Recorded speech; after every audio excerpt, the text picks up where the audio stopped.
Cześć.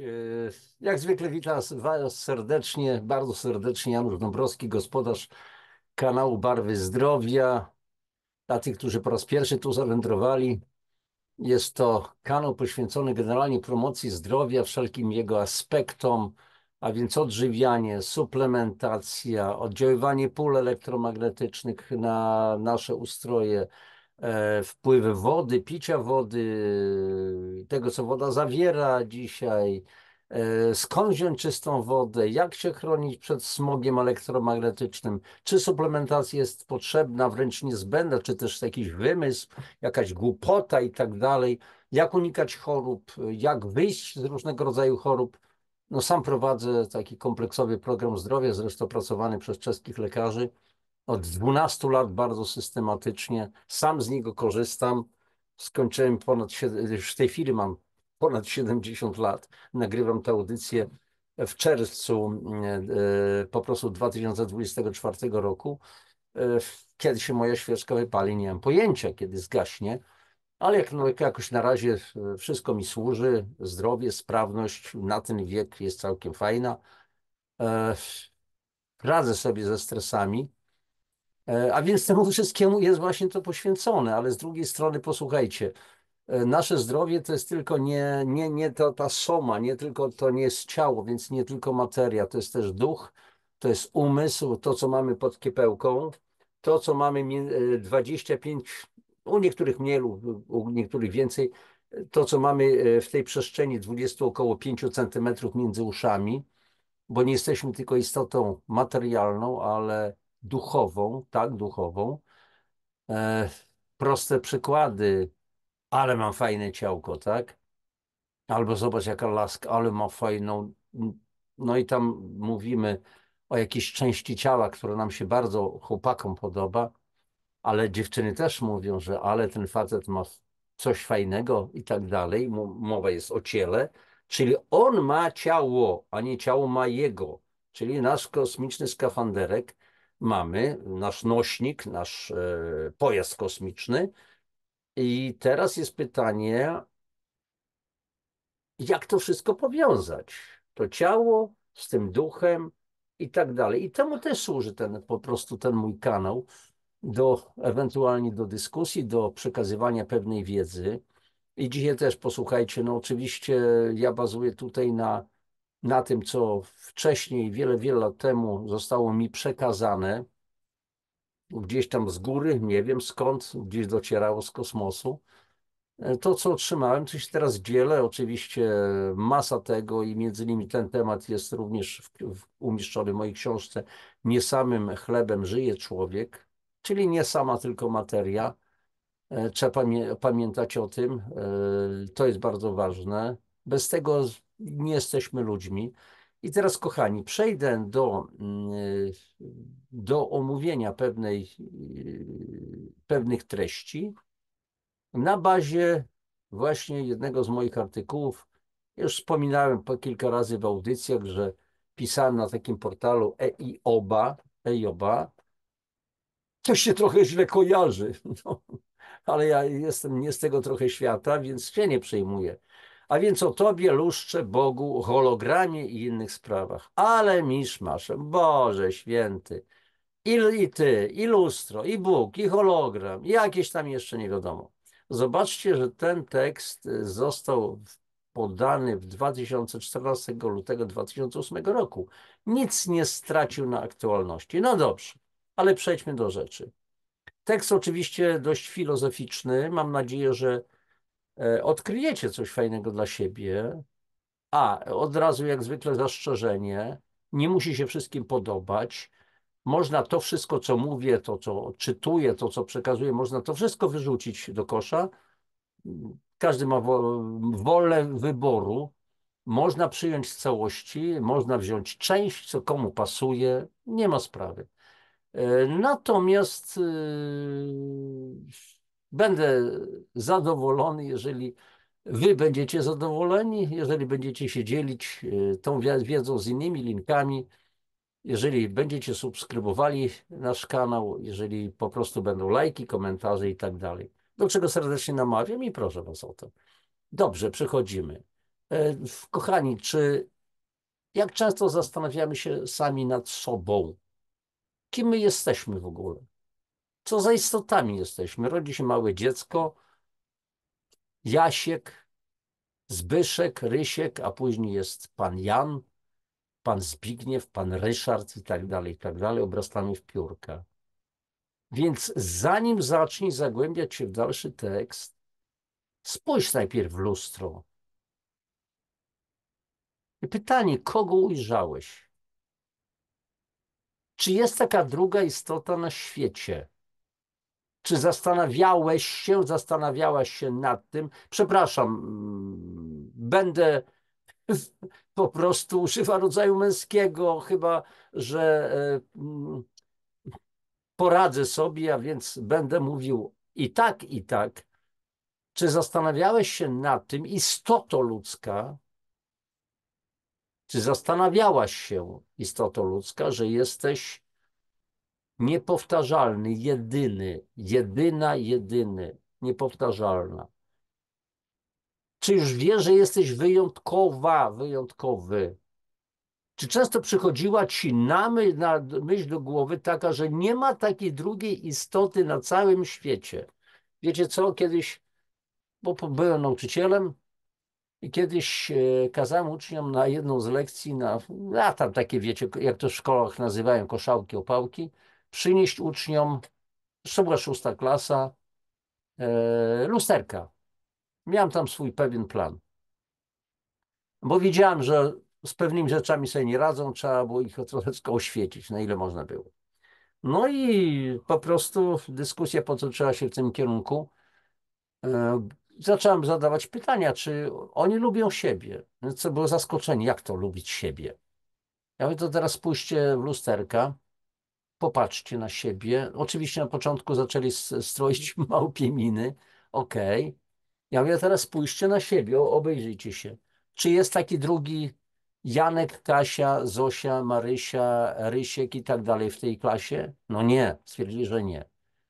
To teraz przyjrzyjcie się sobie i zadajcie sobie pytanie, kim jesteście? Czy lubicie siebie? E, Zacząłem tłumaczyć, dlaczego powinni lubić siebie. Właśnie przed chwileczką mówię, stwierdziliście, że nie ma takich jak wy w całym kosmosie, chyba że gdzieś jakieś są klony. To było dla nich takie zaskoczenie, bo nikt z nimi na takie tematy nie rozmawiał. No wyobrażacie sobie 6. klasa, jakieś tam filozofię pan uskutecznia. A jednak tak trzeba było. I później zrobiliśmy ćwiczenie. A mówię, a co gdybyśmy się tak przyglądając się sobie w lusterku, docenili siebie, zachwycili się sobą i gdybyście mogli mówić lubię siebie. Ponieważ ja byłem wodzem w tej klasie, ja narzucałem ton, więc ja mogłem na nich wymusić to, żeby zaczęli mówić. Więc oni nie mieli odwagi powiedzieć, że nie będziemy tego robić. No więc zacząłem też mówić o sobie. Lubię siebie. Lubię siebie. Janusz, lubię ciebie. Kocham ciebie, bo jesteś niezwykłą postacią. Cudowną postacią. Jedyny na świecie. Nie ma takiego drugiego typa jak ja. Z moim doktorem Jekyllem i Mr. Hyde'em w środku, bo mam też, czasami potrafię pokazać moje kły i pazury. O, czasami były takie sytuacje, że wychodził Mr. Hyde w pewnych szczególnych sytuacjach, no i inni musieli na drzewo uciekać, ale to już mniejsza z tym. No więc ci uczniowie, słuchajcie, kochani, na początku tak, ponieważ Pan mówi, lubię siebie, więc tak nieśmiało, lubię siebie, lubię siebie, lubię siebie, lubię siebie, lubię siebie, że podniósł się taki wrzask, jeden chór w klasie, że przebijał mury. Mieliśmy akurat lekcję w takiej po prostu piwnicy, w piwniczej izbie niejako, ale to przebijało mury, gdzieś tam szło. A, znowu coś Dąbrowski wymyślił. No i dobrze, bo Dąbrowski był taki bardzo niekonwencjonalny, to wszyscy w szkole wiedzieli i tak dalej. Dobrze.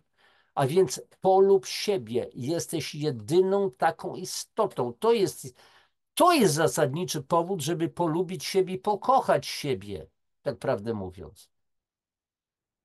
Ale teraz jest negatyw. A za co mam lubić? Tyle rzeczy mi się nie udało. Szarpałem się. Tak, być może szarpałeś się do tej pory z życiem.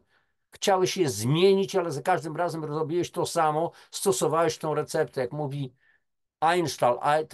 Einstein, Albert. Trudno się, nie zacytuję dosłownie, trudno wymagać innego rezultatu, jeżeli się wykonuje coś ciągle to samo. Mam do wykopania 100 metrów rowu i kurczę się nie wyrabiam w ciągu jednego dnia, bo kopię łopatą. Więc chłopaku, zatrudnij koparkę może i tak dalej. A więc słuchajcie, jeżeli w ogóle dzisiaj się spotykamy, to też nie przypadkiem. Dlaczego? Bo może wielu z was już to odkryło wcześniej, a inni jeszcze nie. Więc może przyszedł czas, aby coś zmienić w swoim życiu. Może trzeba zmienić lekarza i receptę. Może przyszedł czas na sianie innego z ziarna i zbieranie zupełnie innych plonów. Przecież należy ci się wszelkie dobro świata. Masz do tego naturalne prawo jako dziecko kochającego Stwórcy, kochającego Boga, Wszechojca, Matki, Abba, Amma, taty, mamy. No jak to? Ojcze nasz, który jesteś w niebie. No właśnie, a dlaczego nie matko? Przecież Bóg to jest, nazwijmy to postacią wieloaspektową. Ma wszystkie aspekty w sobie. I pierwiastek męski, pierwiastek tak zwany żeński. Zimny, ciepły, dodatni, ujemny i tak dalej, i tak dalej. I w związku z tym, że jesteśmy dziećmi Boga, mamy prawo bycia szczęśliwym i cieszenia się z życia. Mamy prawo mieć wewnętrzny spokój. Masz prawo być wolny od wszelkich ograniczeń.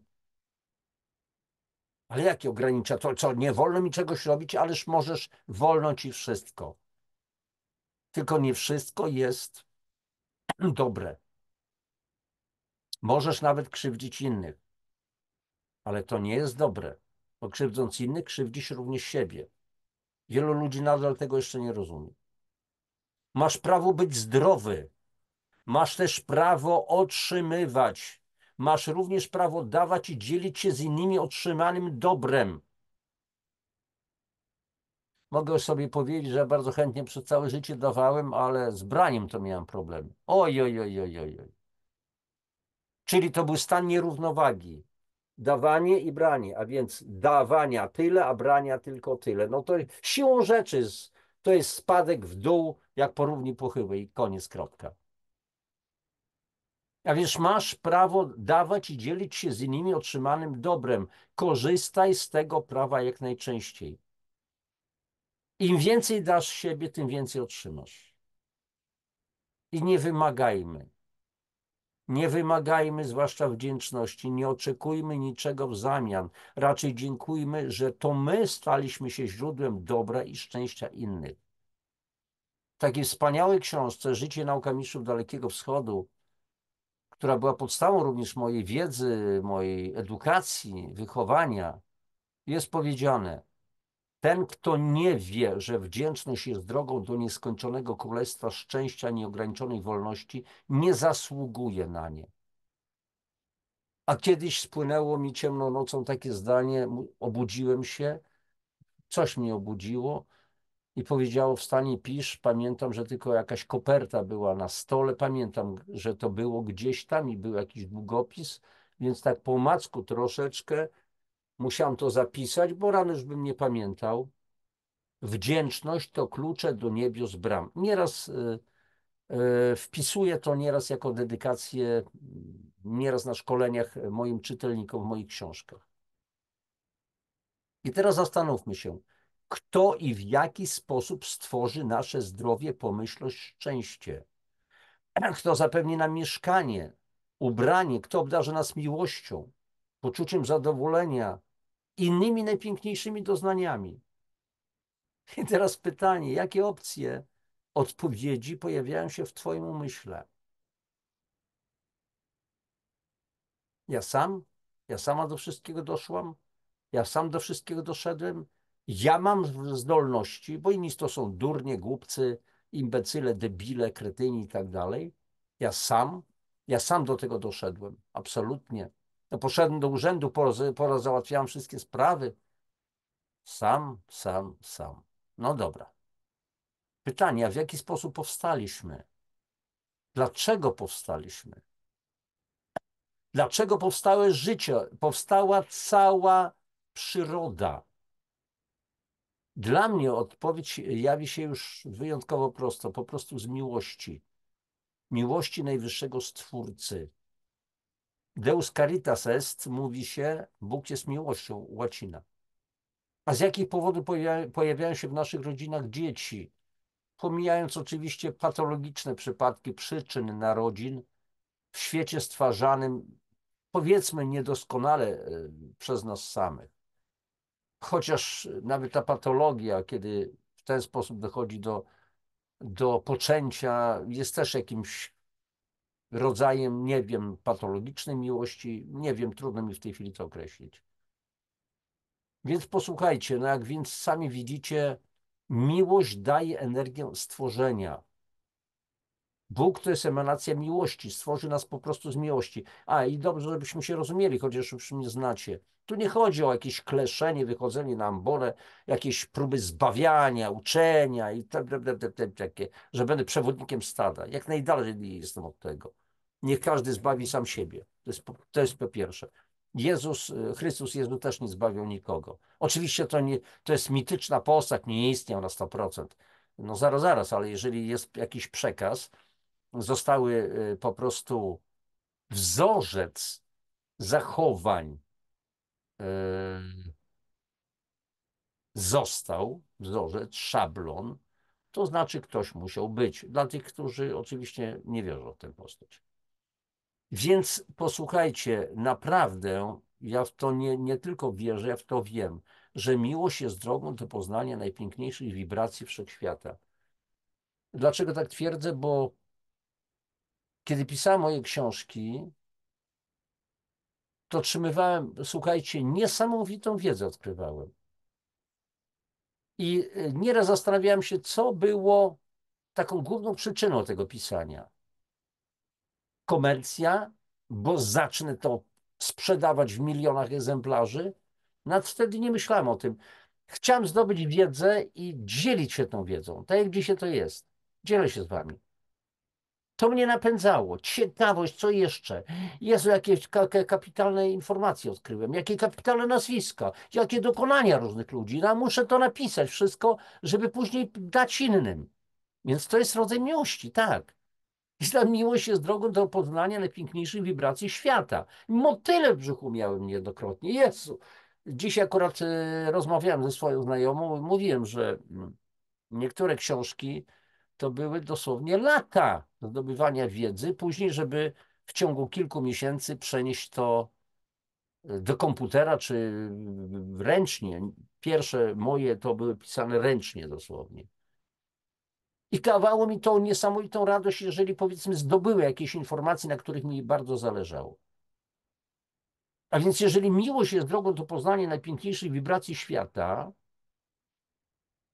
gdzie to kursor mój? To może trzeba więc przeprogramować naszą świadomość, a nasz mózg jest do tego zdolny, na miłość, na radość, na dobro, na współczucie, współodczuwanie, empatię, ale nie na litość, nie na litość boską, nie na litość, czyli na najlepsze z pozytywnych uczuć.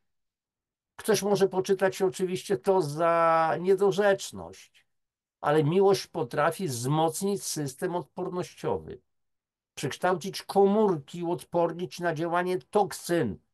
Dlaczego? Ponieważ miłość to jest najpotężniejsza siła, moc na świecie. Do ostatniego zdania, że może ta miłość wzmocni system odpornościowy, uzdrowić. Tak, bo jeżeli nie widzimy celu w życiu, bo uważamy, że nas nikt nie kocha, nikomu na nas nie zależy, to po co żyć i odchodzimy? Nie widzimy sensu na tym świecie życia. Natomiast jeżeli widzimy, że komuś na nas zależy i nam zależy na tym, żeby go nie opuścić, to często wychodzimy z choroby. I jest to potężna moc uzdrawiająca. A więc miłość jest tym, kim jesteś. Jesteś owocem miłości. I tutaj cytat z księdza profesora Michała Hellera, rewelacyjny człowiek, wybitny fizyk, ksiądz profesor. Miłość musi się to rozumieć inaczej niż w stosunkach międzyludzkich. Jest to jakaś niesamowita, wielka energia i moralna, i twórcza. No, ktoś mógłby może powiedzieć, że znów teoretyzuję, że uprawiam nierealistyczną filozofię, więc warto zastanowić się, ja czy Jezus. Kto w końcu dał nam wszystkim najlepszy przykład? Czym się zawsze kierował Jezus? I tu cytat z książki Spotkać Boga w człowieku Ladislausa Borosa. Posłuchajcie, to nie dbanie o siebie, to czyste oddanie, nie wymaganie niczego od innych. Ta afirmacja obcego bytu takim, jakim jest, oznacza miłość. Bez tej fundamentalnej bezinteresowności jesteśmy niczym, choćbyśmy spełniali nieskończoną ilość dzieł miłości. Nie kochamy, lecz uganiamy się jedynie za własnym ja. Kto kiedykolwiek kochał, ten rozumie, że nawet dobrocią można skrzywdzić, poświęceniem wręcz obrazić. Jak długo miłość nie uwolni się od własnego ja, tak długo nie jest miłością. Tak, bo miłość po prostu to nie jest coś za coś.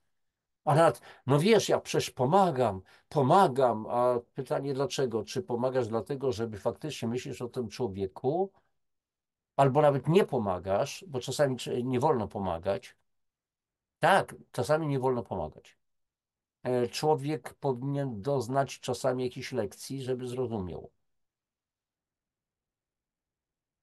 To jest być może burzące pewien ład, ale taka jest prawda. Dobrze, niełatwe wymagania, ale czy nie niemożliwe?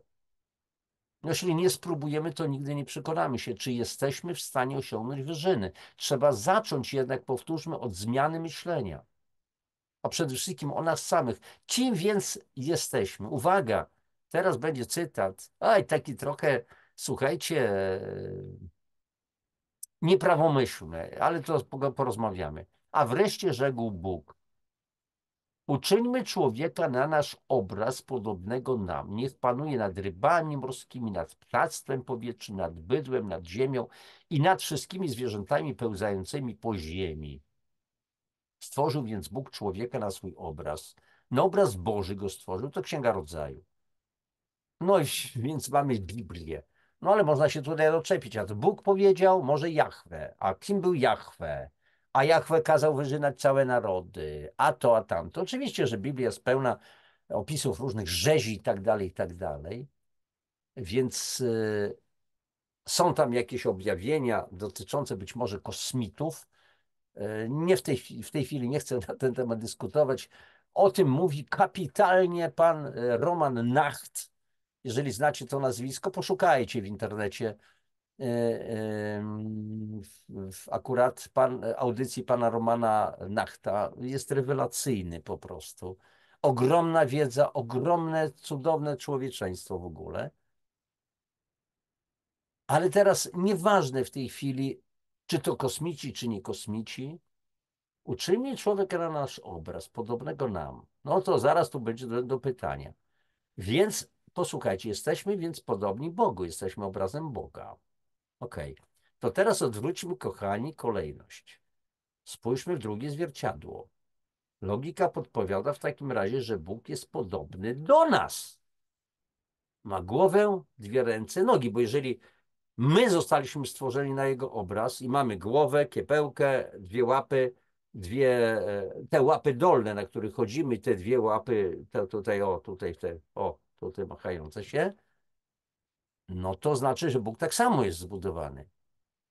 Materialny Bóg. Słuchajcie, największy problem zaczyna się jednak, gdy zaczniemy się zastanawiać nad, na przykład, kochani, płcią Boga. I co powiemy na ten temat? A może co bardziej bezczelni, dociekliwi, no jestem taki bezczelnie dociekliwy, mogą nawet ująć to bardziej prowokacyjne. Co też Bóg może mieć między nóżkami? I co? Jak słuchacie, nie korci was niektórych przynajmniej o to, że Pan obraża nasze uczucia religijne. O Boże. Człowieku, jeżeli Bóg się nie obraża, a ty się obrażasz, to tak na marginesie. No więc może teraz odezwą się właśnie te głosy obrońców Boga, tak zwanych obrońców Boga. Jak śmiem!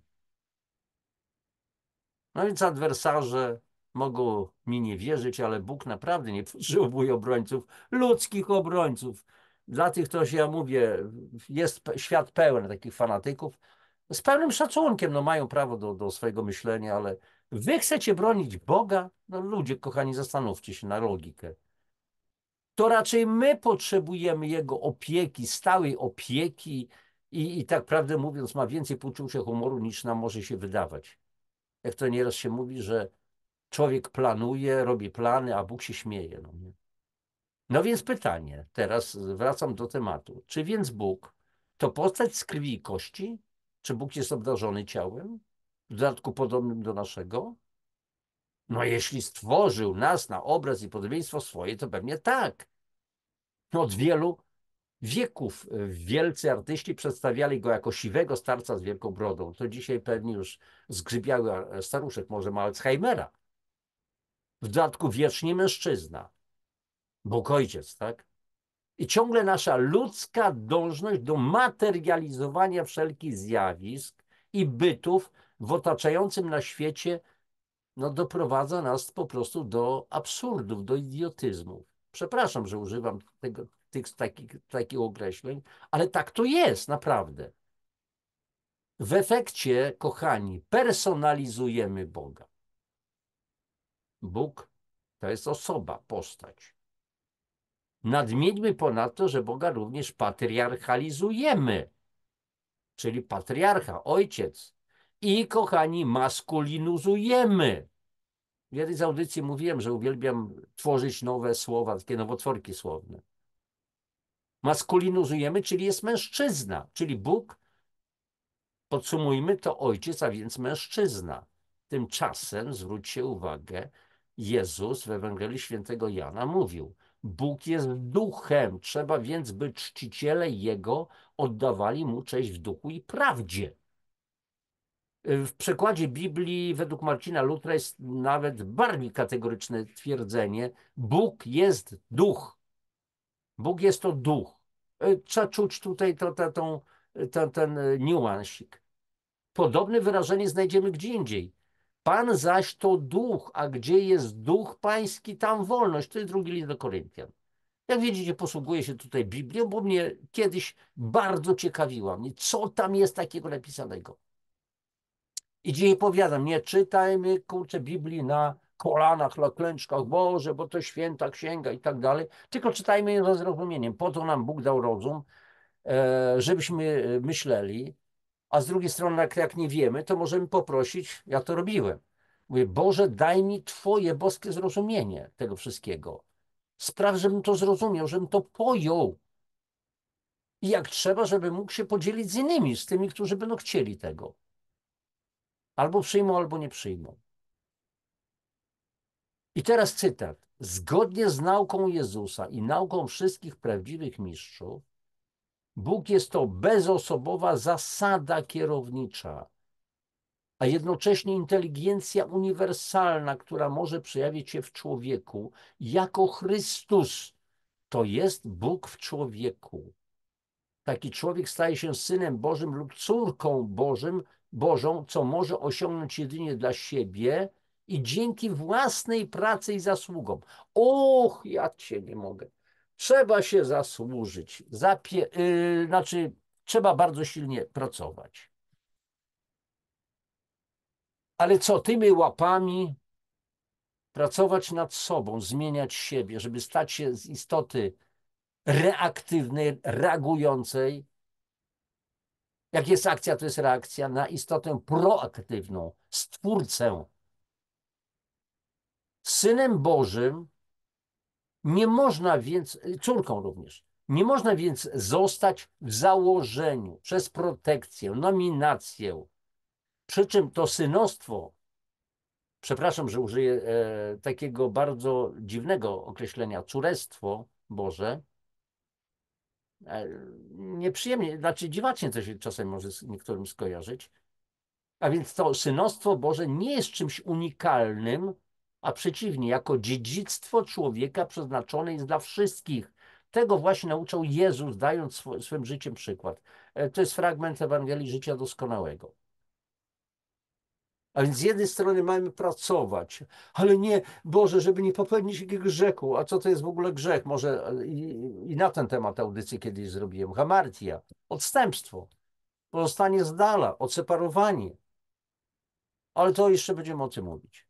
No teraz powróćmy jeszcze do Księgi Rodzaju. Co więc miał na myśli Bóg, zakładając, że to były słowa Boga, wypowiadając słowa już cytowane podczas aktu stworzenia człowieka, czy słowa na nasz obraz, podobnego nam, dotyczyło ciała? No, tak głupia ludzka mentalność, ta mentality, gdzie człowiek chce ciągle widzieć w sferze materii.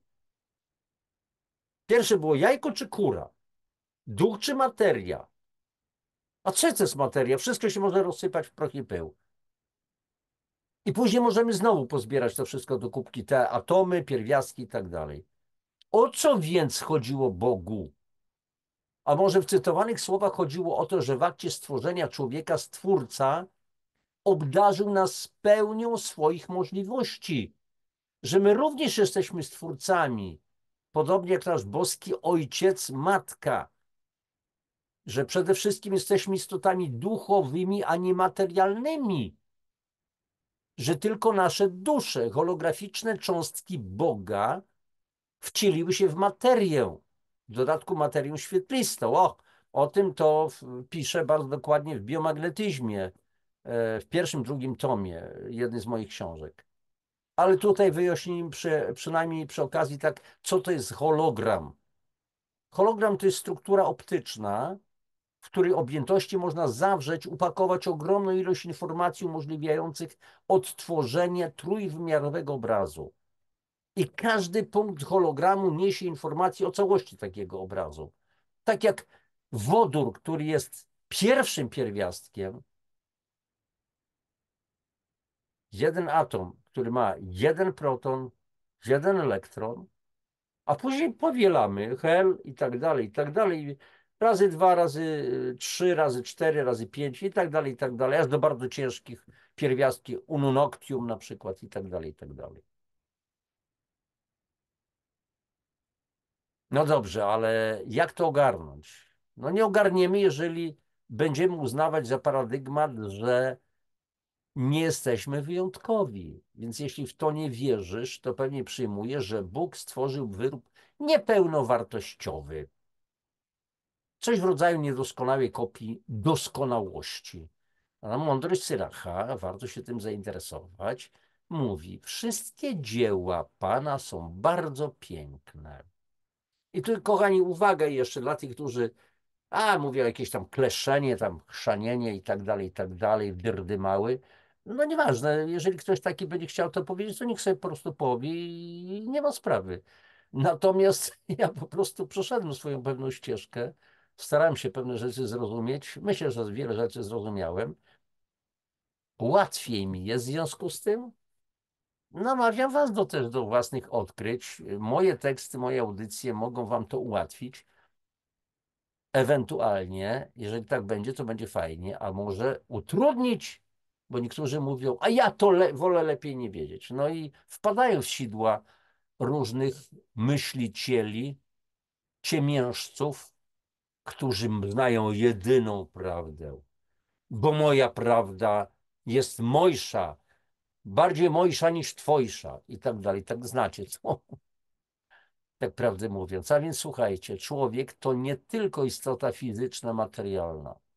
To również umysł, to jest duch, uczucia, emocje.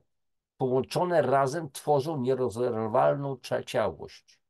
I tu jest cytat. Człowiek jest istotą fizyczną, umysłową, uczuciową i duchową, połączoną przez świetlne ciało, które wydziela energię i spaja go z nieskończonym łańcuchem świetlnych istot. Jak nasze 5 palców uderzy się w ten jeden palec, to przecież wszystkie palce, całe ciało mnie boli. Ale jeżeli uderzy się na przykład małe dziecko, upadnie, pobije sobie główkę i tak dalej, to cała rodzina cierpi. Ojciec, matka, dziadek i tak dalej, i tak dalej. A więc jesteśmy połączeni taką swoistą siecią neuronową. Akurat to był cytat z książki Ziemia zwiastunów świtu pani Barbary Marciniak. Przecież nasze materialne ciała mają naturę świetlną. Jesteśmy światłem. Jesteśmy bioelektroniczni. Nasze DNA świeci. Mówię o tym w moich książkach. Biomagnetyzm, cudowna moc w życiu. Więc najmniejsza nawet cząstka Boga niesie obraz całego Boga. A my jesteśmy taką cząstką. A więc obraz całego Boga z jego wszelkimi możliwościami i mocami. Coś musi być dodane do chemii i fizyki, jeśli mamy zrozumieć różnicę między materią martwą i żywą. Napisał Sunday Times, artykuł taki był Heretyk na nowe czasy. Maciej Kuczyński, to jest akurat periodyk Wróżka z 2007 roku. I teraz trzeba zasygnalizować tu sprawę, którą tu pisałem, jeszcze rozwiniemy, a już rozwinąłem, bo w playliście Nie samym chlebem żyje człowiek są dwie szczególne audycje, kreacje, stwarzanie. Przypomnę w linkach. Jestem zawsze tym, czym ja jestem w duchu, nie w materii. Czym ja jestem w duchu. Jestem tym, kim jestem jako cząstka Boga. Cząstka Boga nie jest gorsza od całego Boga. Cząstka Boga jest obrazem całego Boga, bo jesteśmy hologramem. A jeszcze raz wróćcie ewentualnie do hologramu, do określenia, co to jest hologram. Jeśli więc Bóg jest miłością, Deus caritas est, ja jestem miłością. Ty jesteś miłością. Jeśli więc Bóg jest radością, ja jestem radością. Niezależnie od wyniku dyskusji na temat prymatu ducha nad materią lub odwrotnie, należy uznać, że nasze materialne ciała są wspaniale stworzone. Na Ziemi nie pojawiło się bardziej skomplikowane dzieło. To nasze cudowne ciało stało się świątynią ducha, boskiej energii przenikającej wszystko. Ktoś może powiedzieć, dobra, kosmici No właśnie w jednej z audycji Each One, Teach One, nie pamiętam prowadzącego, w tej chwili wyleciało mi nazwisko, imię. Ostatnio właśnie słuchałem pana Romana Nachta, który to tłumaczył. No i co z tego, że kosmici przelecieli, zaczęli coś tam mutować, no bo Biblia też mówi o olbrzymach, o synach ludzkich, o synach bożych, którzy się pojawili. Tak, no Jahwe, Bóg? Nie, niekoniecznie, może przywódca tych kosmitów i tak dalej, ale ktoś tych kosmitów stworzył też, tak? Dał im narzędzia, wyewoluowała się rasa, która stworzyła niesamowite technologie i która zaczęła kolonizować też Ziemię. Ale początkiem życia jest, przynajmniej w moim mniemaniu, jest Bóg po prostu. A więc na Ziemi nie pojawiło się bardziej skomplikowane dzieło, jeżeli chodzi o nasze ciało. To nasze cudowne ciało stało się świątynią ducha, powtórzę, boskiej energii przenikającej wszystko. I teraz słuchajcie, słowa Jezusa. Zbóżcie tę świątynię, a ja w 3 dni ją wzniosę na nowo. No oczywiście faryzeusze powiedzieli, co za głąb, co za bezczelny typ. Salomon 40 lat ją budował, a on mówi, że zburzymy ją i w ciągu 3 dni odbuduje. A Jezus mówił o świątyni własnego ciała, czyli miał na myśli zmartwychwstanie. W tym samym ciele? Po co musiał w tym samym ciele? No jak zakładając, że istniało zmartwychwstanie, to się pojawił i wielu jego uczniów nie rozpoznało, ale rozpoznały go dziewczyny, kobiety, bo one potrafiły czuć, a nie tak jak my, chłopy, zero-jedynkowi, nie ma ciała, 5 palców to 5 palców, 2 plus 2 równa się 4, a może 4,1. No co ty? I tam pada słowo i na końcu SZ jest.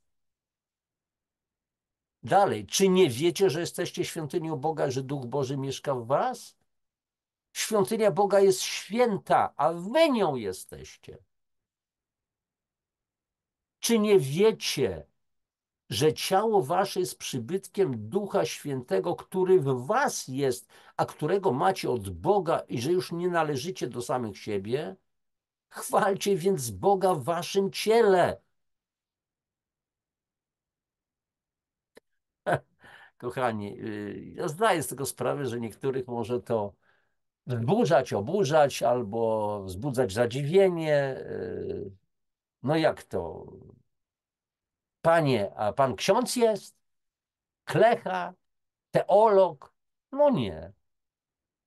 Ale jestem człowiekiem, który ma prawo zadawać pytania, uczyć się, poznawać i każdy z was tak samo. Kim jesteście? Nie warto zadać sobie to pytanie? Powtórzę. Więc posłuchajcie. Warto po prostu przedstawić sobie teraz cud natury, cud stworzenia, jakim jesteśmy.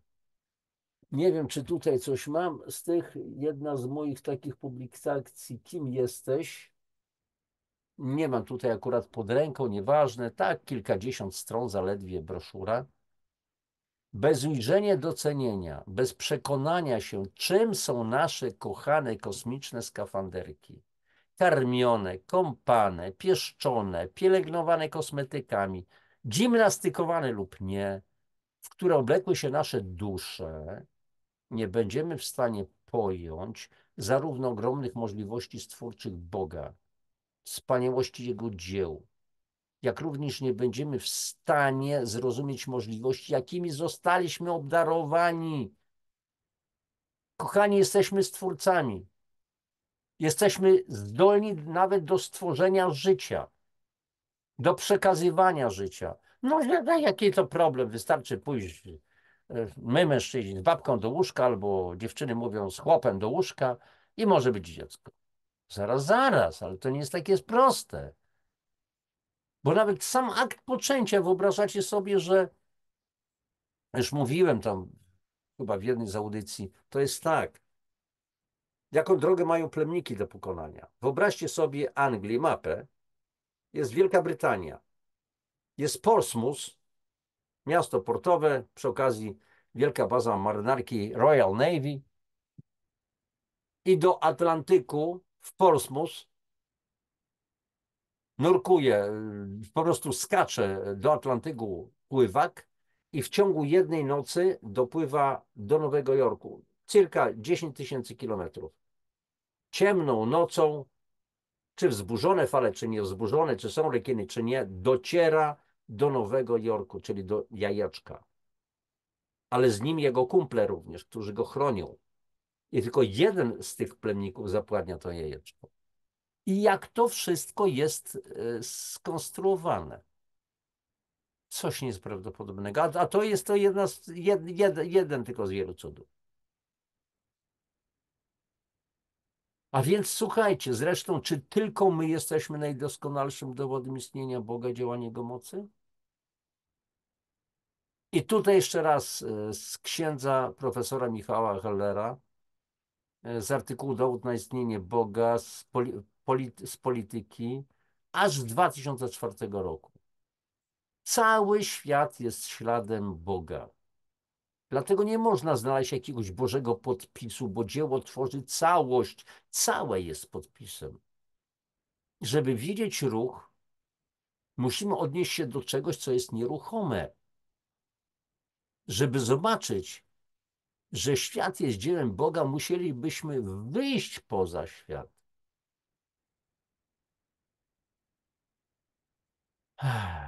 Dobrze, zatrzymuję udostępnienie i taka refleksja. Rozmawiają sobie dwie ryby w oceanie. Jedna z nich mówi do tej drugiej, mówi, wiesz co? Podobno istnieje coś takiego jak woda. I ta druga mówi, jaka woda? Co ty pleciesz? Tu inne słowo się szykuje. No tak, ja słyszałam, są takie istoty jak ludzie, którzy mówią, że jest woda. No wiesz co, już większej bzdury nie słyszał. No właśnie, nie muszę wam tego tłumaczyć. A więc to, co jest oczywiste, to często nie jest dla nas oczywistością. Więc teraz znowu pytanie, czy nie warto sobie się przyjrzeć? Czy nie warto i nie należy siebie polubić, pokochać? Ja idę często po bandzie, więc tutaj też pozwolicie, że pójdę, opowiem wam pewną taką sytuację. Prowadziłem masę szkoleń, różnego rodzaju warsztatów i tak dalej, prelekcji. Kiedy prowadzę czasami jakieś motywacyjne prelekcje, tego typu jak dzisiaj na przykład, no to siedzi powiedzmy setka, 200 ludzi, różnie to przyjmują. Wcześniej, no babki zwłaszcza, to narzekają na te swoje ciała, a to gruba jestem, a to zbyt chuda, a mało takich przeważnie puszyste, narzekają, że za puszyste. Ja mówię, czy ty lubisz siebie? No za co mam siebie lubić? Zobacz tutaj, jakie cycki, jakie to, jakie tamto. Przepraszam, ale tak dziewczyny mówią. Przy mnie nie krępują się, naprawdę nie wiem, co takiego jest, ale bardzo otwarcie. Ja mówię, wiesz co, weź ty po prostu zrób, jak już wrócisz do domu, to zrób sobie taką fajną terapię. A jaką? Po prostu zacznij rozbierać się w łazience, zamknij się w łazience, żeby ci nikt nie przeszkadzał. Rozbierz się do naga i zacznij siebie, stań przed lustrem, zacznij się podziwiać. O Jezu, przestań, jak ja wyglądam, tu zwisy, tu boczki, tu pelikany i takie inne historie. Ja mówię, dziewczyno, zostaw to. Przypomnij sobie, jaka byłaś. Przecież możesz taka właśnie być. Jak byłaś młodą dziewczyną, to się da odwrócić. Ale zachwyć się sobą.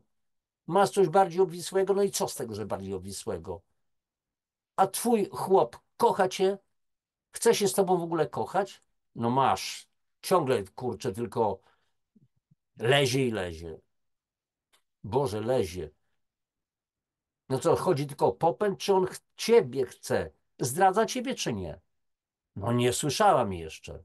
No ciągle mówi, że mnie kocha i tak dalej, że mu się podoba moje ciało. No kurza stopa, no jeżeli ci podoba się mu twoje ciało, to czego ty jeszcze chcesz? Dlaczego daje ci tyle dowodów, że ciebie kocha, że się podoba? Kupuje ci czasami jakieś prezenty. No tak, no jakieś kwiaty przynosi, to i tamto.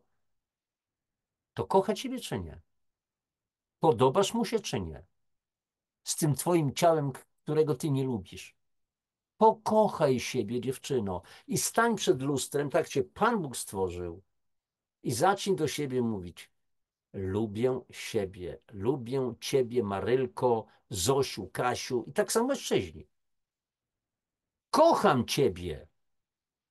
I wiecie co, na początku, ja wiem, że robiły takie eksperymenty. Na początku mówiłem mi dziewczyny, że na początku to myślały o sobie, że to wariaty, że są wariatkami. No jak to może taką mówić sobie, tak stoję, no więc tak mówiły, wiesz, nie podnosiłam oczu, dopiero później tak, tak lekko oczy. Wiesz, Janusz, jak było trudno powiedzieć sobie, patrząc prosto w lustro, powiedzieć sobie: kocham ciebie albo kocham siebie, ale wiesz, jaka później, jak zaczęłam, odważyłam się, już przestałam gdzieś tak opuścić te oczy, tylko prosto w lustro patrzyłam na siebie i mówiłam: kocham siebie, kocham siebie, kocham siebie, kocham siebie. Ty wiesz, jaką dało mi to radochę? Do wanny, prysznic, ubrałam się w jakiś tam szlafroczek, byłam po prostu w 7. niebie, motyle brzuchu. No więc poczujcie tę motyle w brzuchu, docencie siebie, bo jesteście cudowni, wspaniali. I dziewczyny, i chłopaki.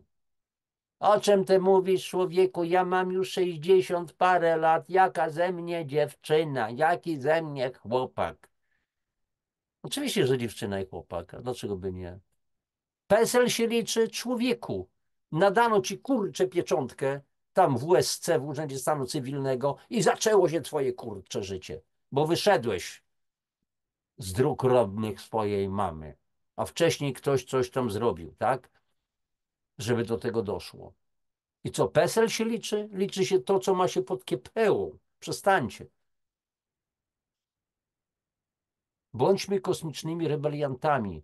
Porzućmy te paradygmaty głupie, te pieczątki, te wbite w mózgi po prostu do naszej bani paradygmaty, schematy myślowe i tak dalej. Wyjdźmy poza to. Zobaczcie, jak jest w Europie często. I u nas zaczynają ludzie przyjmować 70-latki ubierają się młodzieżowo, dbają o siebie, chodzą na jakieś siłownie, baseny, robią różne zabiegi, a nawet jeśli nie, to wcale się nie krępują tego, ile mają lat i co. No ale jak to można, mając 70 lat, iść z moją żoną, trzymać się za ręce? A dlaczego by nie? Ja też tak chodzę z moją partnerką. Oczywiście ona jest znacznie młodsza, no tak teraz tak się trafiło. Cudowna kobieta. Kochani, dobra, kończymy tę filozofię.